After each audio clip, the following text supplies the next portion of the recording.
Hendrik, Pak Edbert, sama Pak Arilim.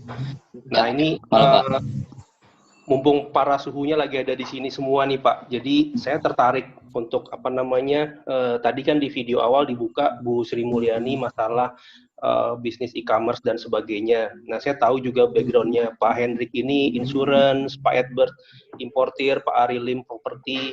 Nah, ini kalau bisnis Vingo dibandingin dengan bisnis konvensional yang Bapak-Bapak jalanin ini, kira-kira perbandingannya gimana ya Pak ya? Mungkin siapa yang mau komen Pak? Mungkin Pak Hendrik? Oke. Pak Hendrik boleh. Ya, saya coba masuk dulu. Suara saya jelas ya? Jelas Pak. Oke. Ya, selamat malam Pak Armanto, selamat malam buat seluruh teman-teman yang ada di dalam meeting ini ya. Saya nggak perlu perkenalkan diri lagi ya, karena udah pada tahu ya. Ya, teman-teman memang saya background-nya adalah insurance dari tahun 2009 sampai dengan saat ini.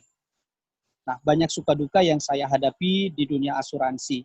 Nah, sebenarnya bisnis asuransi cukup mengasihkan juga, teman-teman. Tetapi ya dalam setiap bisnis selalu ada hal yang baik, selalu ada yang kurang mendukung dalam hidup kita, teman-teman. Nah, saya ngelihat gini, perbedaan antara Vingo dengan insurance. Nah, kalau di asuransi, teman-teman, kita selalu ada target yang harus kita tutup setiap tahun. Baik itu target untuk kenaikan ke jenjang karir berikut, ataupun target untuk bonus buat jalan-jalan, teman-teman. Nah, di dalam menjalankan target itu, nah disinilah kita sedikit terpacu untuk berjuang, teman-teman. Nah, tetapi kalau saya melihat di Vingo, ada nggak target yang harus kita jalankan? Nah, kalau di Vingo, saya ngelihat nggak ada target, teman-teman. Kalaupun misalnya target untuk kenaikan kita ke affiliate, itu kan sebenarnya sudah by system. Jadi dengan seperti yang dikatakan sama Pak Edbert tadi, fokus kita hanya naik menjadi AM, nanti setelah di AM kita akan otomatis terdongkrak menjadi AT. Nah, jadi saya ngelihat targetnya sebenarnya juga bisa dibilang bukan target yang rutin kita jalankan setiap tahun. Karena kapan saja kita bisa naik di Vingo, di bisnis Vingo ini untuk jenjang karir, kapan saja kita bisa naik, teman-teman. Sedangkan kalau di insurance itu ada yang menjalankan sistem 1 bulan naik, ada juga yang per 6 bulan naik, ada yang per tahun baru naik. Nah, itu yang pertama. Yang kedua, di dunia asuransi kita mengenal ada yang namanya persistensi. Nah, persistensi itu apa, teman-teman? Persistensi itu adalah nasabah yang ketika mereka nabung di asuransi, maka minimal selama 2 tahun, mereka tetap rutin untuk menabung. Nah, apabila di tahun kedua mereka tidak menabung, maka kita sebagai agent, kita akan kena yang namanya persistensi. Efek atau akibat dari persistensi itu adalah berkaitan dengan jenjang karir, kita tidak bisa naik ke level jenjang karir berikut. Nah, berkaitan dengan bonus jalan-jalan, kita juga nggak bisa jalan-jalan karena terkena di masalah persistensi. Nah, di Vingo sendiri gimana? Di Vingo kita nggak ada yang namanya persistensi. Karena yang kita lakukan itu adalah download, kemudian upgrade. Setelah itu bisnis berjalan. Gitu. Jadi sebenarnya sangat mudah untuk kita jalankan bisnis Vingo, teman-teman. Nah, yang ketiga yang saya lihat adalah masalah maintenance, teman-teman. Kalau di Vingo rasa-rasanya kita maintenance terhadap shopper nggak ada ya. Karena shopper kan mereka bebas. Mau belanja kapan saja, mau belanja apa saja, mereka nggak perlu info ke kita, teman-teman.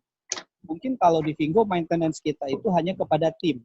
Nah, saya pikir itu adalah hal yang wajar. Namanya kita membangun tim, leadership-nya harus kuat. Nah, maintenance kepada tim di Vingo juga sebenarnya nggak sulit kok. Karena dalam pengerjaan seperti yang Pak Edward bilang tadi, lebih banyak manisnya. Yang sulit itu ketika kita punya tim yang gaptek. Mereka nggak bisa untuk upgrade. Nah, itu aja yang perlu kita bantu ke mereka. Kalau jenjang karir saya rasa nggak terlalu sulit untuk mereka menjelaskan. Gitu. Nah, sedangkan kalau di insurance sendiri, maintenance terhadap tim itu harus continue kita lakukan, teman-teman. Gitu. Nah, ini yang memang cukup rumit ya menurut saya. Gitu. Nah, tetapi saya melihat begini, bisa nggak kita gabungkan buat teman-teman yang hari ini ada di dunia asuransi, yang masih aktif di dunia asuransi, bisa nggak berjalan beriringan antara Fingo dengan asuransi? Nah, saya bilang sangat bisa. Kenapa? Saya ambil contoh begini, teman-teman.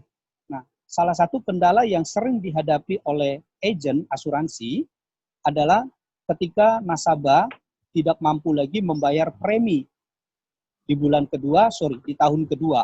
Nah, akibatnya adalah si agen tersebut akan mengalami persistensi. Nah, sebenarnya yang bisa kita lakukan adalah kita bisa mendekati kepada nasabah kita bisa kasih bisnis Fingo kepada dia. Kita bisa kasih solusi. Karena kan biasanya nasabah itu nggak bisa bayar, faktor utama karena faktor keuangan. Jadi kalau misalnya dia faktornya adalah keuangan, nah kita kasih solusi.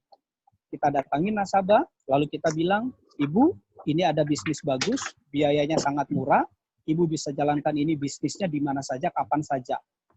Dengan bisnis ini berjalan, Ibu bisa membayar premi.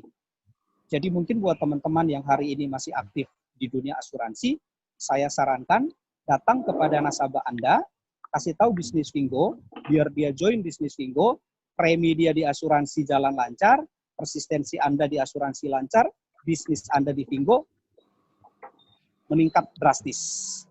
Nah, itu namanya double engine ya, Pak Hendrik ya. Bisa dibilang begitu, Pak.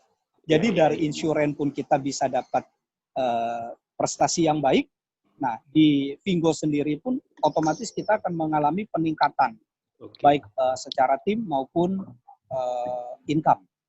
Nah, mungkin itu aja, Pak. Kalau saya melihat kalau dibandingkan berarti jauh lebih mudah ya Pak ya untuk menjalankan Fingo ini daripada insurance ya, kayak gitu ya Pak ya. Iya, Fingo lebih mudah dibanding asuransi, Pak. Satu lagi yang saya mau tambahkan gini, Pak. Kalau di asuransi itu kita mesti banyak ilmu. Karena asuransi ini kaitannya sangat luas, Pak. Dengan perbankan, berkaitan dengan investasi, nah kita perlu belajar. Upgrade terus ilmu kita, Pak. Dengan kesehatan juga begitu, dengan hukum juga demikian. Nah, kalau Fingo, rasanya materinya hanya itu aja, Pak. Iya. Oke, Pak Hendrik. Ya, makasih Pak Hendrik sharingnya.